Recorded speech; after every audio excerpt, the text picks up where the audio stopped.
So for music history this week, I'm going to talk about one of my favorite Impressionism pieces. So before I start and tell you anything about the piece, I'm going to explain what Impressionism is. That way it makes more sense.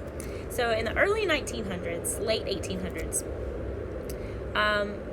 there was this big art movement that bled over into music called Impressionism. And Impressionism was the idea of creating art, whether it be visual or auditory art, that leads the viewer or the listener up to creating their own story and their own picture in their head based off what they see and what they hear.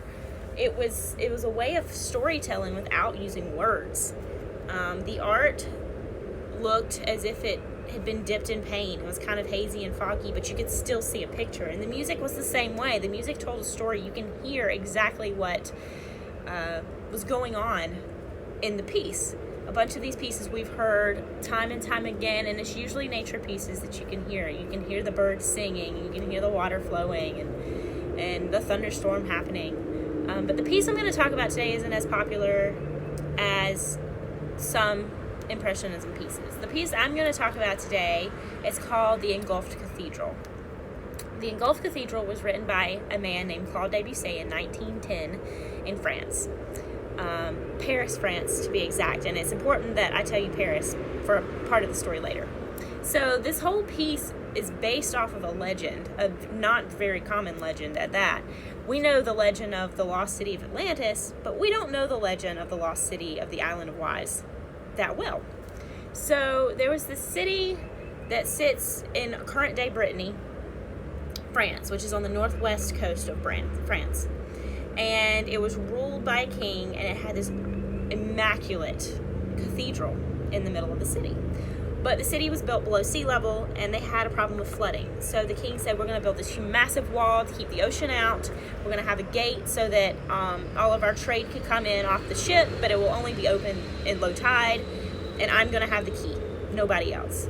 And so the king kind of became a little bit of a tyrant, and he got mad one day and went to open the gate during high tide.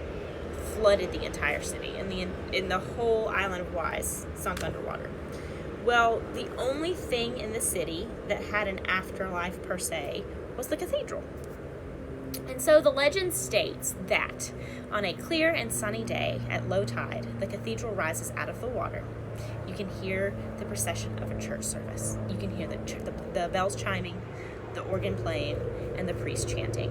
And then, as the sun sets and tide comes back in, the cathedral is washed back out to sea. So Claude Debussy loved this idea. He loved this story, and during the time of writing this piece, there was a massive flood that came through Paris.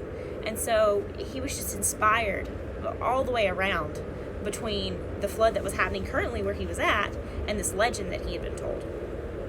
So what he did was he wrote this beautiful, haunting sounding piece. So in the beginning of the piece, it's very misty, very foggy. You can't quite make out what the noises are. And then all of a sudden, out of nowhere, you can hear the rise of a cathedral out of the ocean. You can hear the French horns come through sounding like an organ, and you can hear the chimes coming through sounding like church bells.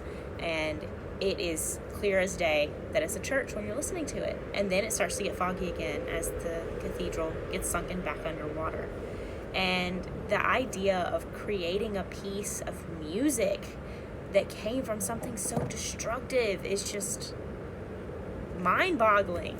So I'm going to tag this piece when I upload this video, and I really, really, really want you to listen and try to pinpoint exactly when the cathedral rises from the ocean and when the church bells play and the organ plays and the priests talk, and try to figure out in your head, make up the story in your head and listen to it, because it's up to your interpretation. I mean, I can't tell you exactly where it is because it's up to my interpretation. So I hope you have a wonderful, beautiful, and creative week, and I can't wait to talk to you guys next week.